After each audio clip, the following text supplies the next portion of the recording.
Chapter 11, Work, Power and Energy.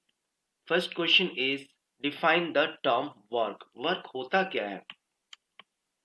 Work done on an object is defined as magnitude. Work done क्या होता है? वो magnitude होता है. Magnitude of the force multiplied by the distance moved by the object in the direction of the applied force. Force into displacement is called work done. W is equal to F into S. Means अगर कोई object है और उसमें आपने force applied किया है F से और वो डिस्प्लेसमेंट सेम डायरेक्शंस में होगा तो वर्क डन होगा. इस साइड हुआ S डिस्टेंस मूव करता है अगर बॉडी तो work done is equal to F into S. Second question, define 1 joule of work. 1 joule is the amount of work done by a force 1 Newton on an object that displaces it with a distance of 1 meter in the direction of the applied force. Work done हम लिखते हैं W is equal to F into S. ये 1 Newton होगा, 1 Newton का force applied होगा और ये जो ऑब्जेक्ट जो मूव होगा वो 1 मीटर मूव अगर होता है तो हम कहेंगे कि 1 जूल ऑफ वर्क हुआ है. Question number 3, give an example in which a force does positive work. एक एग्जाम्पल देना है जिसमें फोर्स डज करेगा पॉजिटिव वर्क के लिए. तो इसमें क्या है, when A ball is throne upward, जैसे हम ऊपर बॉल फेंकते हैं तो जिस साइड हम फोर्स लगाते हैं उधर ही बॉल जाता है. Okay, therefore the work done by the force is positive work done. Okay, now fourth question है, give an example in which a force does negative work. Work done by gravitational force of the earth on the ball thrown which is thrown upward. जो हमने फेंका गया अभी क्या है कि ball को हमने जिस फोर्स से फेंका, ओके, इस बॉल को हमने इस साइड फोर्स से फेंका, एफ सपोज फोर्स से फेंका तो ये मूव कर रहा है इस साइड, डिस्प्लेसमेंट इधर हो रहा है तो positive work done by this force. But जो ग्रेविटेशनल फोर्स है वो एक्ट करेगा नीचे तरफ जी. तो इस वजह से क्या, ये जो ग्रेविटेशनल फोर्स की वजह से जो वर्क डन होगा वो नेगेटिव हो जाएगा. Fifth question, define the term energy of a body. Energy is the ability to do work. Energy क्या होता है, एबिलिटी होता है कि उससे हम वर्क कर सकते हैं. Therefore energy is the ability to do the work. Question number 6, right the unit of work. First है और दूसरा एनर्जी. तो यूनिट होता है वर्क का जूल, यानी the unit of the work is joule और एनर्जी का भी सेम होगा joule as that of the work. Okay, now seventh question, define power. Power is the rate of doing work. Power क्या होता है, rate of doing work और the rate of transfer energy. ठीक है, rate of transfer of energy. If W is the amount of the work done in time t, then power is given by the expression power is equal to हो जाएगा आपका work by time और energy by time. Then formula में लिखेंगे P is equal to W by T. It is expressed in watt, means इसका जो unit हम use करेंगे वो यूनिट होगा watt. Question number 8, define 1 watt energy. 1 watt energy क्या हो जाएगा, if it does work at the rate of 1 joule in 1 second, then the body is said to be have a power of 1 watt. Therefore ये इस तरह से हुआ है कि पावर इज इक्वल टू लिखते हैं W by T. ठीक है, तो ये वही हुआ 1 जूल डिवाइड बाय 1 सेकेंड तो 1 वाट पावर हो जाएगा. Question number 9, define 1 kilowatt. ये कॉमर्शियल यूज के लिए इस्तेमाल करते हैं. तो the energy used in 1 hour, 1 घंटे में जितना एनर्जी यूज होगा at the rate of 1 kW, kilowatt पर आवर है, is called 1 kilowatt hour. Question number 1, what is conservation of energy. Explain with example. Conservation of energy को बताना है तो the law of conservation of energy state that energy can neither be created not destroyed. इसका जो rules होता है कि energy कभी हम बनाया नहीं सकते, क्रिएट नहीं कर सकते, और क्या कर सकते हैं हम, डिस्ट्रॉय नहीं कर सकते। It can only converted from one form to another. ठीक है, तो इसका एग्जाम्पल देते हैं। Consider example, let a body of mass M. M उस बॉडी का मास है, kept at height of H from the ground has potential energy, हमारा हो जाएगा उसको mgh बॉडी का, एंड काइनेटिक एनर्जी उस समय क्योंकि बॉडी स्टॉप है तो जीरो हो जाएगा because its velocity zero. As it fall, जैसे ही वो गिरना शुरू करेगा, द पोटेंशियल एनर्जी जो होगा start getting converted into kinetic energy, velocity acquire करेगा। If v is the velocity of the body at a given instant, सोचो टाइम, कुछ टाइम के बाद वेलोसिटी एक्वायर कर जाता है, velocity v, the kinetic energy would भी क्या हो जाएगा, half M we square. Thus at the moment the body hits the ground, जैसे ग्राउंड को हिट करेगा, द इंटायर एनर्जी, जितना भी एनर्जी होगा सब कन्वर्ट होकर किस में चेंज हो जाएगा, काइनेटिक एनर्जी में चेंज हो जाएगा। Question number 2, what do you understand by kinetic energy. Kinetic energy क्या होता है और उसका पूछ रहा है फॉर्मूला लिखने के लिए। The energy possessed bye a body by the virtue of its motion, जब वो मोशन में रहेगा तब जो एनर्जी उस बॉडी में होता है उसको हम काइनेटिक एनर्जी कहेंगे।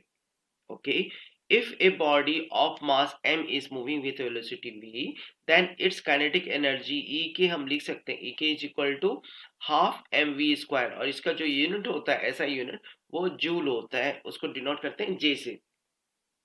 Question 3, on what factor does the kinetic energy of a body depends. किस पे डिपेंड करेगा, देखो यहाँ पे एक मास है, ओके, और दूसरा वेलोसिटी है। Kinetic energy of a body depends on two factors, mass and velocity of the body. Question number 4, what happens to potential energy of a body when its height is double। अगर height को double कर देंगे तो उसका potential energy कितना हो जाएगा, वो भी डबल हो जाएगा। Fifth question, how many joules are there in 1 kilowatt hour. 1 kilowatt hour में कितना जूल होता है, तो उसे ऐसे निकालते हैं, 1 किलोवाट इज इक्वल टू, देखो 1 किलोवाट को हम लिख सकते हैं 1000 वाट, और 1 आवर को आप सेकंड में चेंज कर दो तो 3600 हो जाएगा। 60 × 60 होता है, दोनों को जब मल्टीप्लाई करोगे तो 3600000050 हो जाएगा। Therefore 1 kilowatt is hour is equal to 3.6 into 10 to the power 6 joules. Question 1, what are the quantities on which the amount of work done depends? How are they related to work? तो कौन सा factors है जिस पे work relate करता है, तो हमारा वो होता है, फॉर्मूला होता है amount of work done, W is equal to Fs। तो ये फोर्स और डिस्प्लेसमेंट पे डिपेंड करेगा। तो फर्स्ट हो गया magnitude of the force, okay, F। Second, distance through which the body moves, S। Force and distance are related to work done, as work done is directly proportional to the force applied and displacement moved by the body. Work done is equal to कैसे लिखेंगे, force into displacement Fs। Okay, इसमें कैसे हो गया, work done is directly proportional to force and work done directly proportional to displacement. Question number 2, a load of 100 kg, ये जो kg दिया हुआ है इसे हम क्या कर लेंगे, ये मास हो जाता है। Now is pulled up to 5 metre, ये हमारा हाइट हो जाएगा।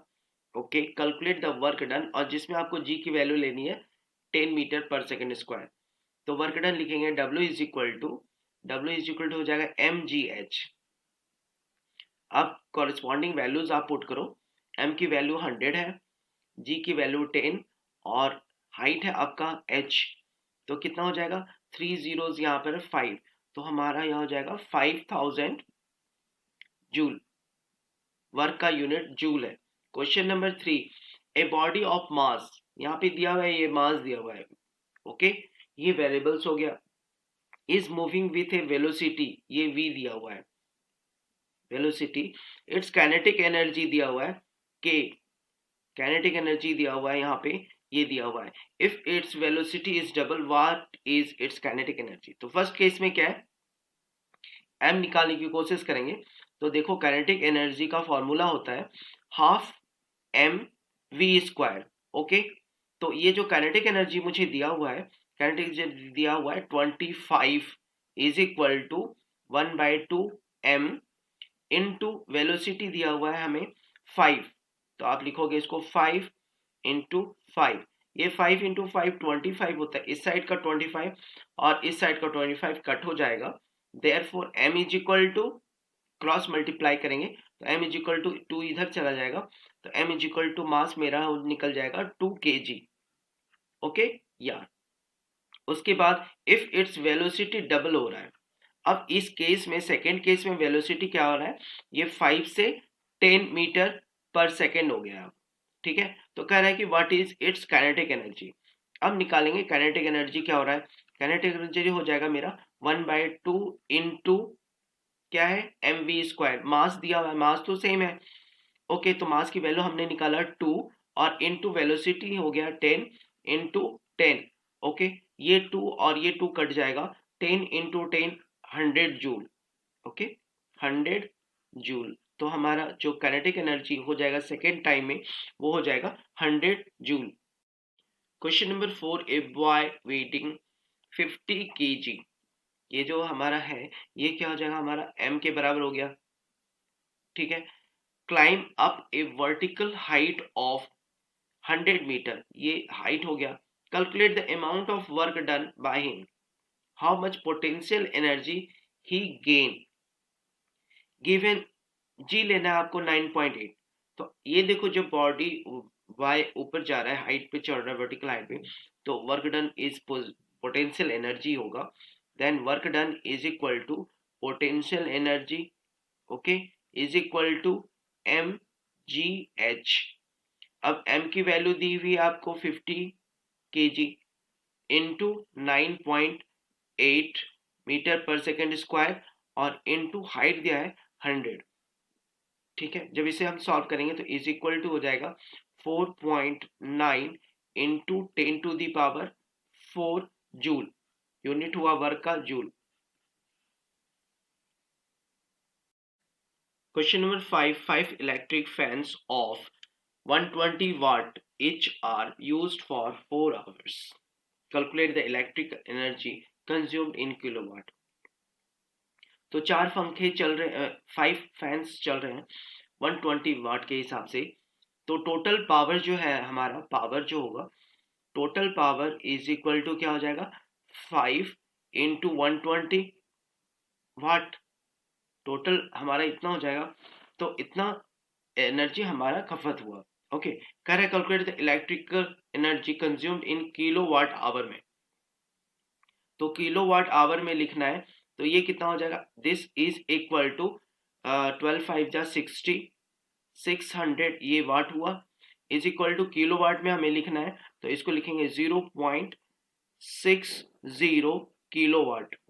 ना सेकंड क्या है कि इसमें जो हम टाइम जो लग रहा है, ये टाइम 4 आवर्स लग रहा है, तो time is equal to 4 hours, 4 hours, time 4 hours लगा। ओके, ना इलेक्ट्रिकल एनर्जी कैलकुलेट द, अब क्या करें, इलेक्ट्रिकल एनर्जी कैलकुलेट करना है।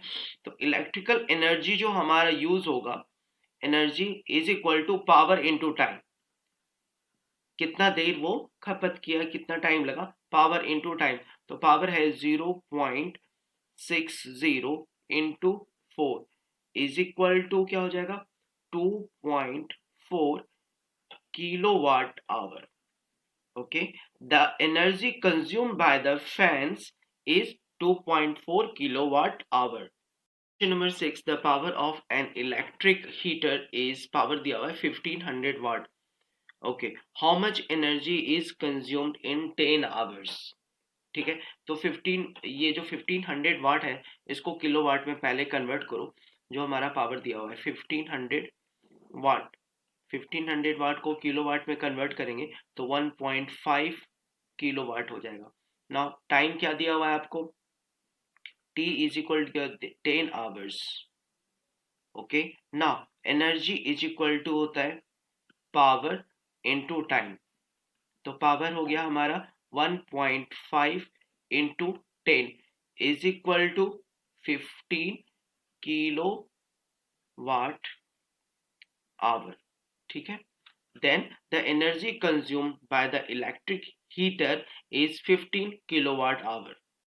Question number 1 says if Ramesh has done the same amount of work in less time as compared to Rohan, then इसमें क्या होगा, कह रहा है कि रमेश है has done the same work, एक ही वर्क को इन लेस टाइम करता है। तो रमेश का क्या होगा, पावर ज्यादा होगा रमेश को। तो options A, Ramesh has more power. Question 2, A flying kite possesses, एक फ्लाइंग काइट जब वो फ्लाई करता है वो काइट, तो देखो काइट जब फ्लाई करता है तो क्या होता है, ये मूव इस साइड करता है, ओके, और ऊपर नीचे भी करता है, मूव ऐसे भी होता है, और फॉरवर्ड और बैकवर्ड भी होता है। तो इसका क्या हो जाएगा कि बोथ पोटेंशियल एनर्जी और kinetic energy. Question number 3, the work done on an object does not depends upon, किसके ऊपर डिपेंड नहीं होगा। देखो वर्क डन जो है ना हमारा, वर्क डन को लिखते हैं W is equal to F into S. तो फोर्स और डिस्प्लेसमेंट को छोड़ के, इसको डिस्प्लेसमेंट को छोड़ दो, फोर्स को छोड़ दो, ठीक है।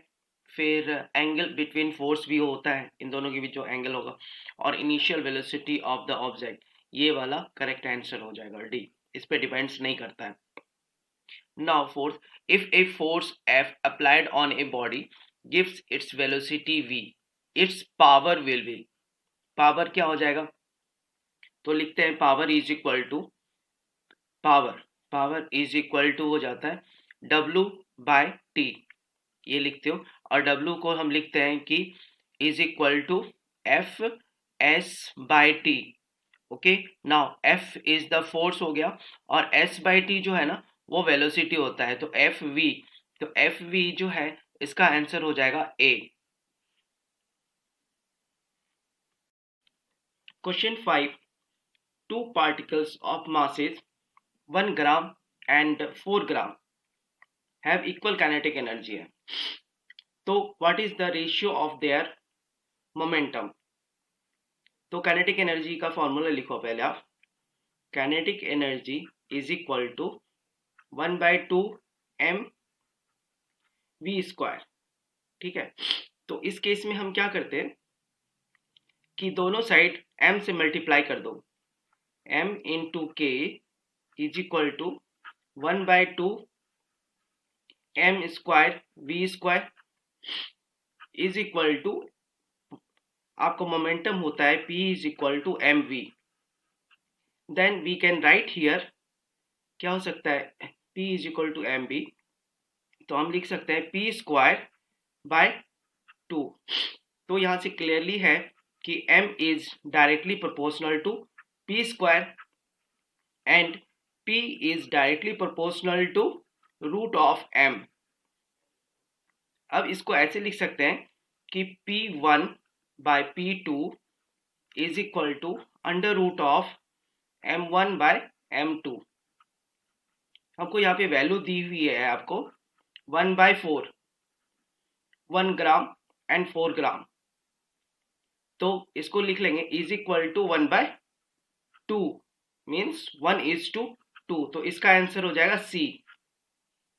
6th question, moon revolve around the earth due to gravitational force of earth on moon, the work done by gravitational force is, देखो क्या होता है कि मून क्या है, अराउंड घूम रहा है, तो वो जहां से स्टार्ट करता है उसी जगह पे वापस पहुंच जाता है, तो उसका डिस्प्लेसमेंट 0 हो जाता है, therefore work done is equal to 0।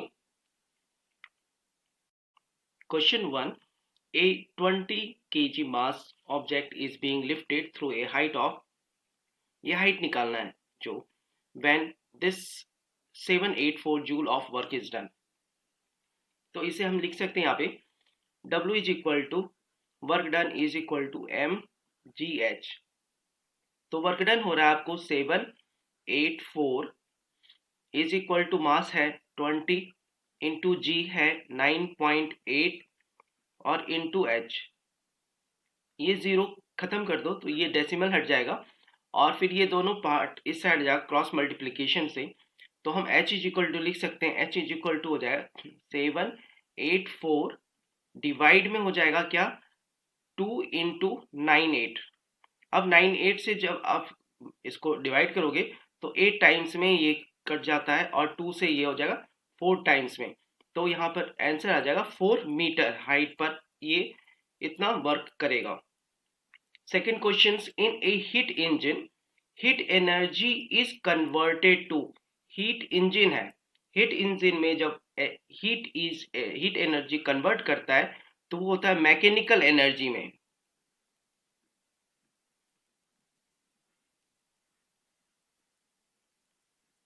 Mechanical energy में वो कन्वर्ट होगा। Third question, if the velocity of a body is triple, velocity को हम 3 गुना कर रहे हैं, then kinetic energy of the body. तो काइनेटिक एनर्जी क्या है, काइनेटिक एनर्जी इज इक्वल होता है 1/2 mv² है।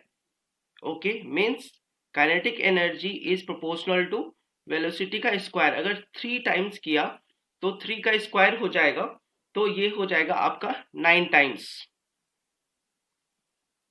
Fourth question, if a proton and an electron are brought towards each other the will decrease. क्या डिक्रीज हो जाएगा इसके बीच, तो पोटेंशियल एनर्जी जो होगा वो डिक्रीज हो जाएगा। This question is assertion and reasoning type questions.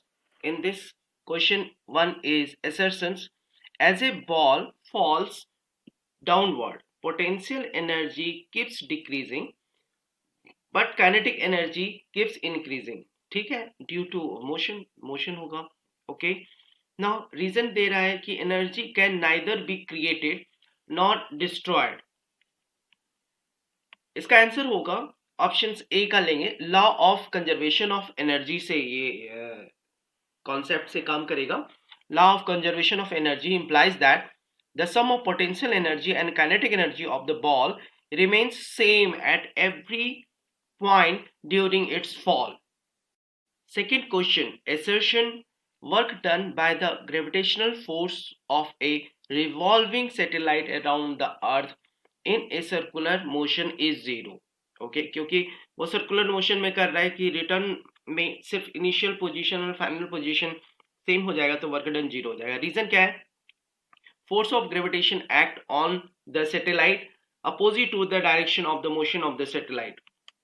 Answer हो जाएगा इसका ऑप्शन सी लेंगे, force of gravitation act on the satellite at right angle होता है। ओके, जब हमारा ये सर्कुलर पाथ में मूव होता है ना, तो ये जो टेंजेंट में वर्क काम करेगा, टेंजेंशियली ऐसा। ठीक है, तो ये इस तरह से एक्ट करेगा रेडियस के से, तो क्या हो जाता है ये 90 डिग्री का एंगल बनाता है, इस वजह से वर्क डन जीरो होता है। Motion of the satellite therefore work done is zero, therefore assertion A is true but reason R is false.